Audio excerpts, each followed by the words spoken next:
woke up. The next day I woke up, and I woke up happier than I had been in a long time. And that's a strange thing to say when you're sitting in jail. I woke up and I had a pep in my step, and I'm like, God's got me. You showed me what I needed. You came for me. I can do this. If I've got you, I can do this.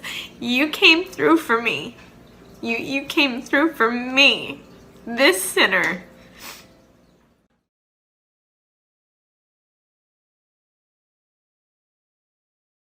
I'm making this video as a testimony, share my story, to give hope to those who are still out there.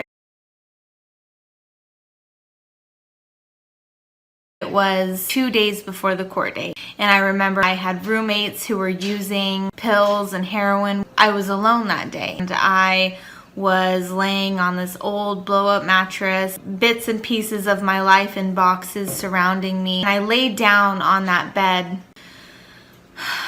and I just started screaming at the top of my lungs. I was so depressed, and I was so lost, and I was so afraid. I had this idea that I was going to go to court and be put on probation and everything would be okay, but something inside was telling me that that just wouldn't be the case. And so while I'm lying on this mattress with nobody around, I found myself screaming to the sky. And at the time, I didn't believe in God. I didn't want anything to do with religion. I made some friends, people who are atheists, who are just like, oh, all that God stuff, that's just to keep people in line and keep moral values in place. But that day, a couple days before my court date, I found myself lying on that mattress. And I'm just gonna say it, I'm gonna go for it. F you. F you. How could you bring me to this place in my life? How could you let this happen? I'm flipping off heaven, and I'm screaming at a God that I didn't even believe in. How could I be so mad at a God that I didn't even believe in? So I'm sent to, for the first time, never been to jail before, never been in handcuffs, never been in a cop car. I've heard stories, but I've never experienced it for myself. I don't know when I'm going to be home again. I went crazy in jail. My poor mother driving her nuts, just get me out of here. There's nothing that she could have done.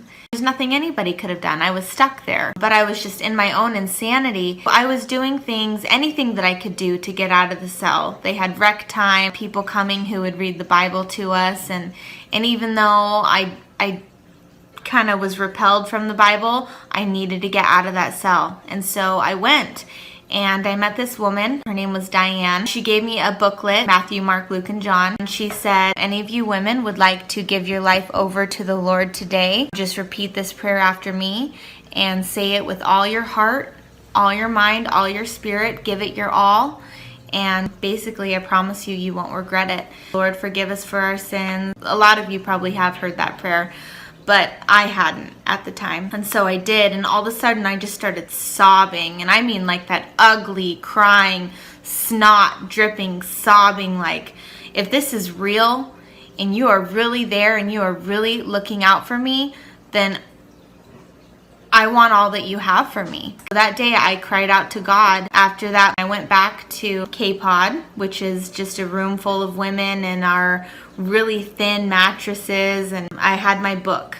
I had my little book, and that night I had my book, and I started to pray. And I really started to pray. I remember saying, Lord, if you're real and you're the God of the universe and this is really true, if this is really true, then I know without a shadow of a doubt that you can hear me and you are listening to me.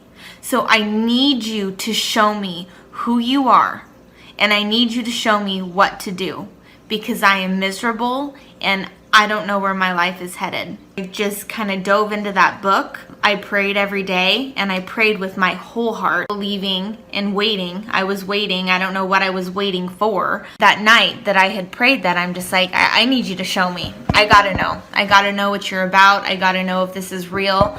And I can't just believe something that I can't see. The next day is when I went to go leave for my rider. Now, when you leave for your rider, they stop in a few different places.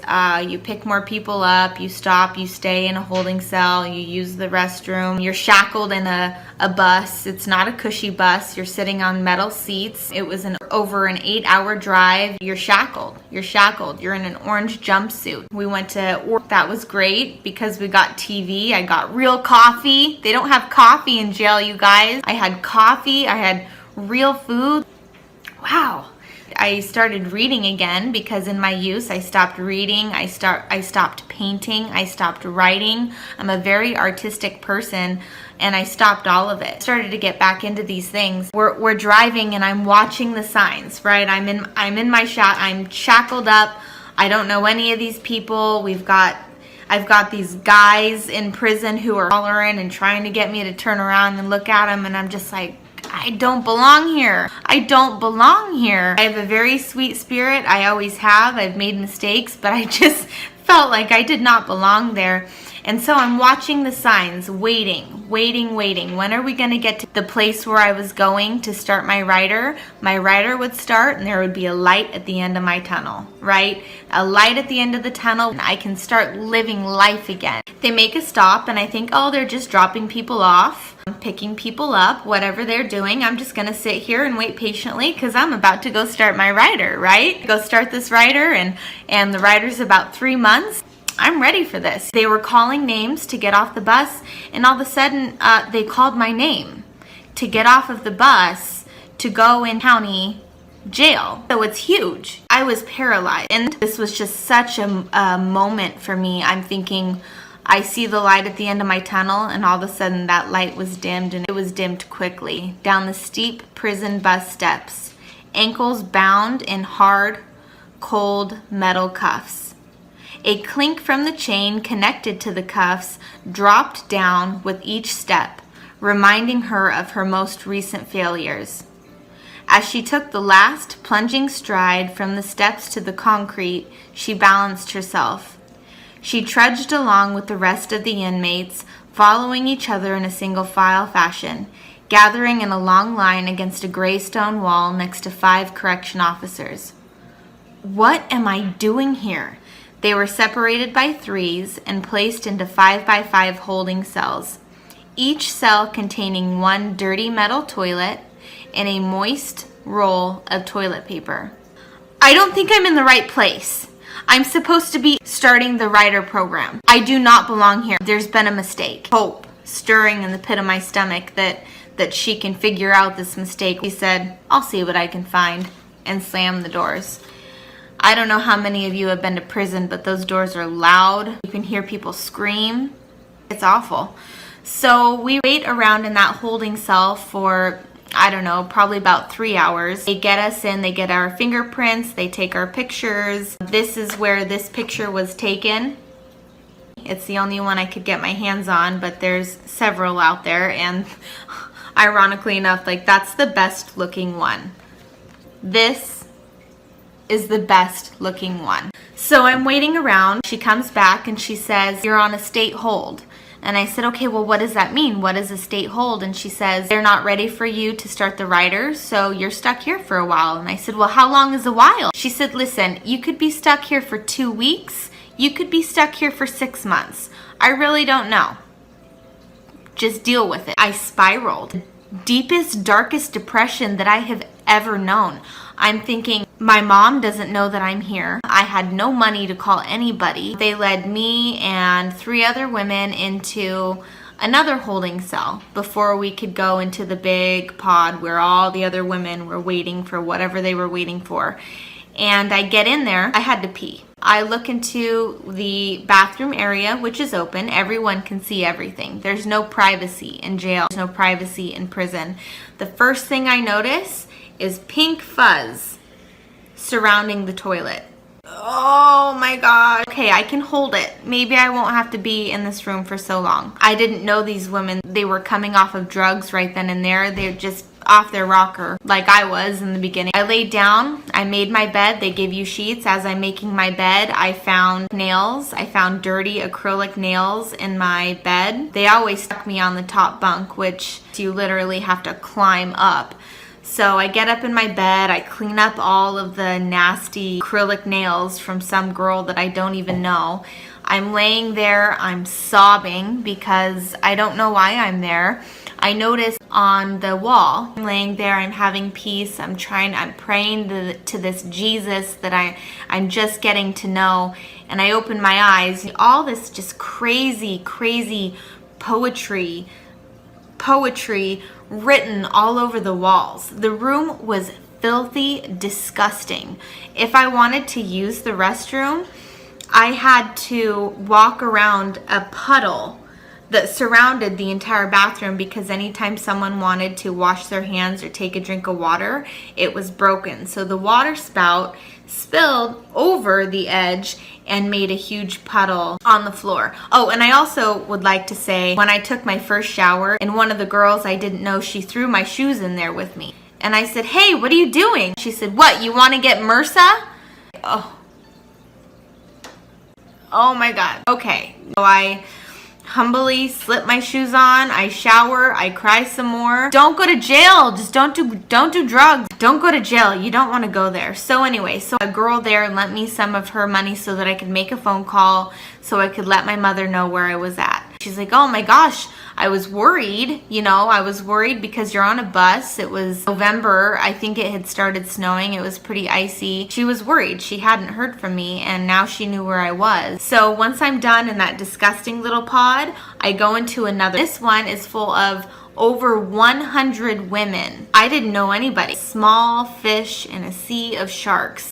And if people don't like you, they're not afraid to tell you. So I kept quiet, I kept to myself, I read my books. Like I said, I slipped into a horrible depression.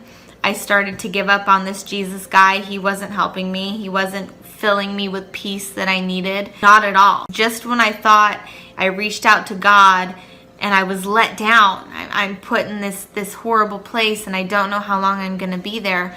So I had been there a week, and one night I was just praying my heart out, and I fell asleep.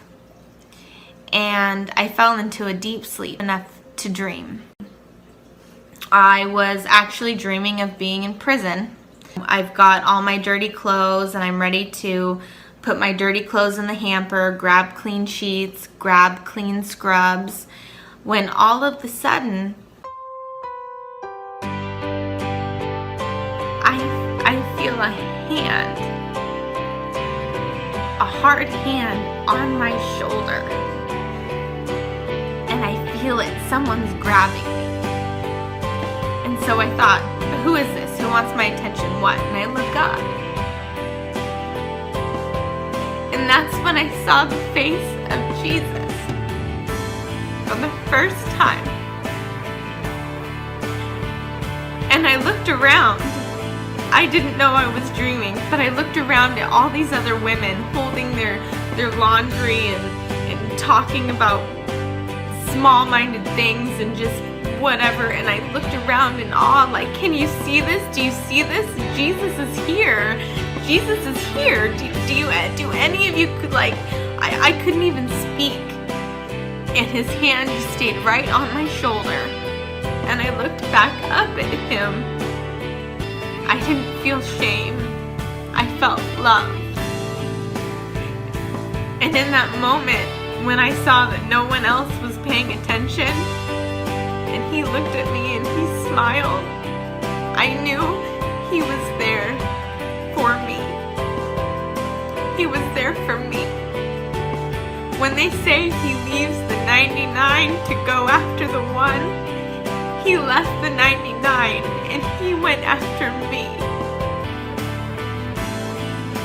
Jesus was there for me. So I woke up. The next day I woke up, and I woke up happier than I had been in a long time. And that's a strange thing to say when you're sitting in jail. I woke up and I had a pep in my step, and I'm like, God's got me. You showed me what I needed. You came for me. I can do this. If I've got you, I can do this. You came through for me. You came through for me. This sinner. The amazing thing is, I left for my rider that next day. I was only on a state hold for 1 week. Whew.